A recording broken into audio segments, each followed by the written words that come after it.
Tonight is August 14th. Alex and I are going back out on a piece of public land that he scouted a few nights ago. I think we're going to venture a little bit deeper in here tonight, check another field out and see if we can see a couple deer back in that field. It plays out perfect for us tonight. We got a north wind, so it should be rolling off that big ridge, and we're just going to face that way and see what we can see here. The rain just stopped. I think it should be a pretty good night. We got about 2 hours left until dark here. And it was a decent cold front that rolled through here today. It's about 65 degrees. I feel like deer should be on their feet, and we're going to be waiting for them if they are. We just got set up in this field. Looks like a pretty good alfalfa field here. But we're kind of set up in this big swale, and there's a big ridge on this side. The river is running through the whole west side of this property. I'm not sure if the deer are going to come, from the east or west on this side, but we have a perfect north wind coming right at our face down this whole field. And we're set, ready to go. I'm just hoping that the deer start filtering out here.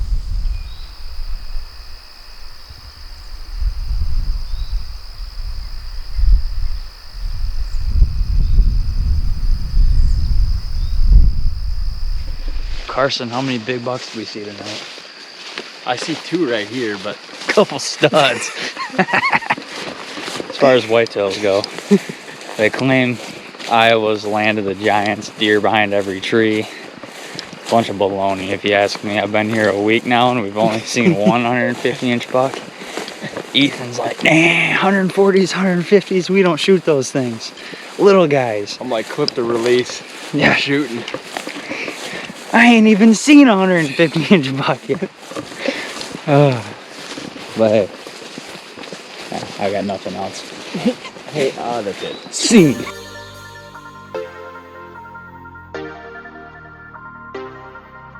I've been spending a lot of time on public land, scouting and hanging cameras. We have only done one card pull thus far on the camera that I have on public land, and we just had a few nice bucks show up on that specific spot of public. We do have a few more cameras that we're going to check here in the next few weeks, but we have put a lot of miles on the boots the last month, I would say, here, just trying to find a few possible good spots to hunt this fall.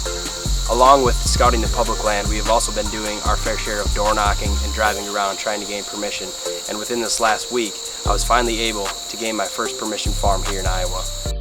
Today is August 22nd, and Carsen and I have been driving around all day trying to pick up a permission farm. We've hit a bunch of different spots, had a bunch of no's, and we finally have a couple leads that we think we might have a chance at getting permission on this one house. So Carsen just headed up to the house now, and fingers crossed this is going to be the one. It's been about 3 to 4 hours of driving around and multiple no's. That's led to this, so this is the moment of truth. We'll see if we get this one. We have permission in Iowa to deer hunt. So, let's go. Let's go. We're gonna go check this out here.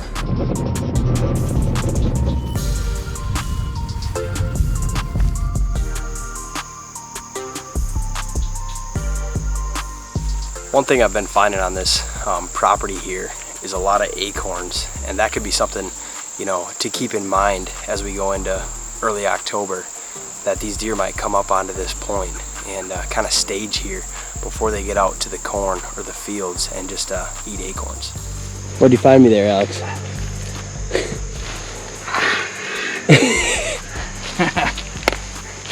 They're here. That's gonna wrap up our scouting mission here today. We got 3 cameras hung on this new farm, and now it's just wait and see what shows up in the next couple weeks. As October rolled in, I was able to punch a doe tag early and spent the majority of the rest of the month behind the camera following Alex on his hunt in Minnesota. He was fortunate enough to fill a buck and a doe tag before the Minnesota shotgun season rolled in early November, which allowed me to take everything I had learned throughout the summer and what my trail cameras have been telling me and put a game plan together for November.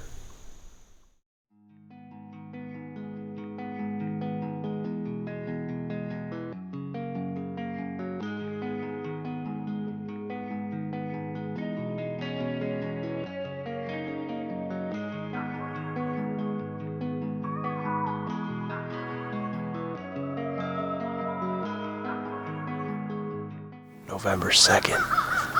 It's about 7:45. I haven't had any action yet, but I think it should be a pretty good morning. Temperatures are in the low 20s, and there's a little bit of snow on the ground from the other day, so it's a pretty cool view this morning. I slipped back into the stand that Alex and I sat the other day and saw that 9-point.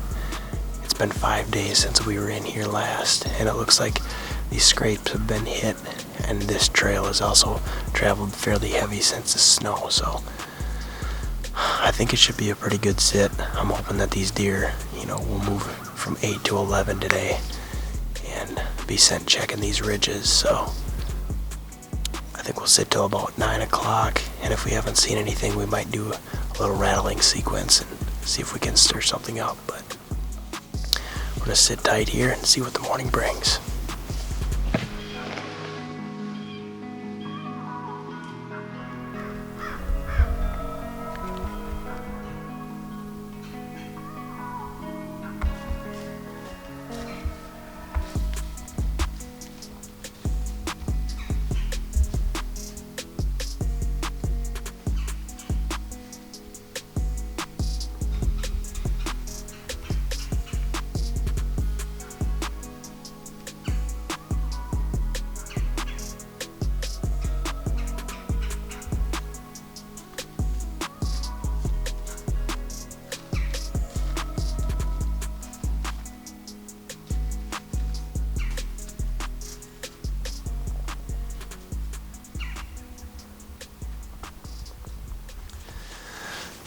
That was a pretty exciting encounter there.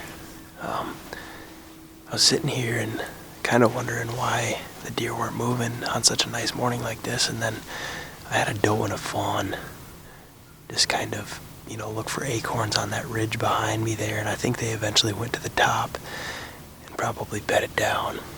And once they worked off, I thought I'd heard something, and I turned and looked to my right, and sure enough, that buck was walking up the trail. He walked right in about 20 yards here, and I have pictures of that deer,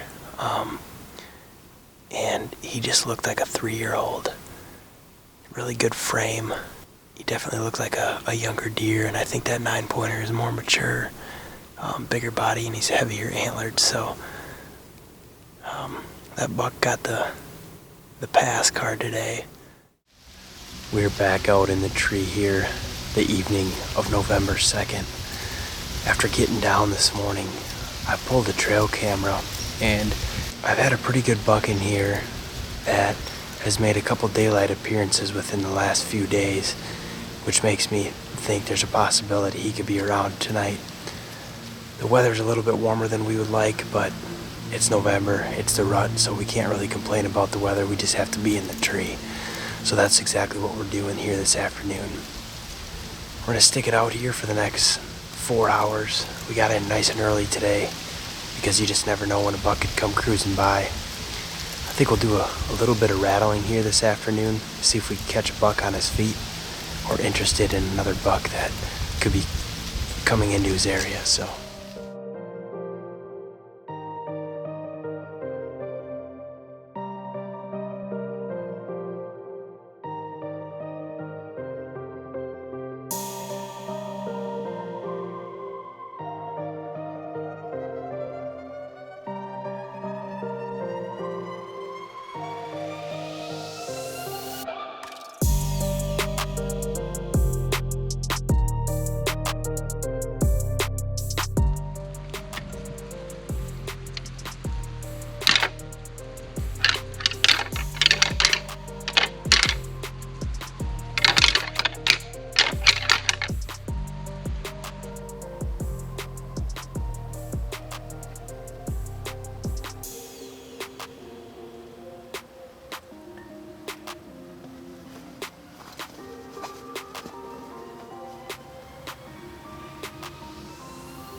was an interesting turn of events there.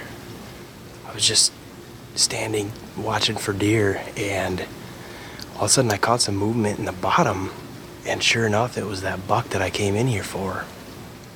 And he was just working that bottom, and I gave him a couple grunts, and then he started to walk this way, and then I lost him behind all this timber. So he must have heard that grunt and circled around behind me and got behind me. And then he was like 20 yards, and he started just rubbing this tree, making a little scrape, rubbing the tree again. And he was facing right at me, so I figured my best shot for filming wise would be shoot him right there if I could. And before he stepped in front of this tree, so I didn't lose him in the camera frame, I shot, and as I shot he took another step, and so I hit him back, further back than I wanted to. And then he went up here and stopped about 35 yards. And I actually got another arrow in him. It wasn't a great shot, it was a little bit high. Not ideal, not ideal.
Well, talk about ridiculous. First of all, shot the wrong deer because I just saw the bigger one. So, not happy with myself right now about anything. Ridiculous. I don't even know what to say. I'm actually really frustrated with myself for shooting that deer now. We're at first blood here. It is currently 11:15. It's been 6 hours since I hit that buck, and we're gonna start up the blood trail here. Just follow it really slowly and hopefully find that buck. Well, sadly we have ended the mission tonight to find that deer. We got to a point where there was just about one drop of blood, and we grid searched probably a 30-yard circle around that spot and could not find another drop, so we had to back out of there. I just don't have any direction of where that deer is going anymore, and it's past midnight now, and I'm not familiar with tracking the deer where we were going anyway. It's kind of up and down through some hills and valleys in there, and it's pretty thick, so sadly we're gonna have to leave him till the morning. Hopefully get back in here at first light and pick up the track again and let's find some blood, but it's frustrating and disappointing. I guess I'm not sure what else I can do though tonight, so on that note, we're gonna end it. So I'm going to go over the story of this deer here. I went in that evening self-filming, and I ended up hitting this buck a little bit further back than I had wanted, but I knew that it was going to be a lethal shot. Alex and I decided that we were going to give the deer 5 hours and go in that night at about midnight and track the blood trail. In doing so, we tracked the deer about 100 and 150 yards or so, and we figured that we just didn't have enough blood to stay on him that night, so our best bet was back out and go back in the morning. I went back in the next morning, picked up the blood trail again, and eventually I just ran out of blood and could not find any more blood. So in doing so, I had to back out and go talk to the landowner on where this deer had ran into. I talked to the landowner, and he did not grant me permission to go look for the deer, so legally I didn't have any other options. Even though I knew this deer was going to be dead in that property, he just didn't want me to go look in there. He said there was a few other hunters in there, and ultimately didn't let me go in there. So respectfully, I left my name and number and just said, if you happen to stumble upon this deer, I'd like you to give me a call. And unfortunately, or fortunately I guess, 2 days later he texted me and asked me if this was my deer, and knowing right away that it was, I responded yes, and I ended up making a phone call with him, and he gave me permission to go retrieve the deer. So it kind of sucks how everything unfolded, because even though the shot was not perfectly placed, I knew that it was going to be a lethal hit, and it's just unfortunate that I couldn't, do my best ability to find that deer. But I did everything I could legally in that situation, and I guess that's going to wrap up my season here in Iowa.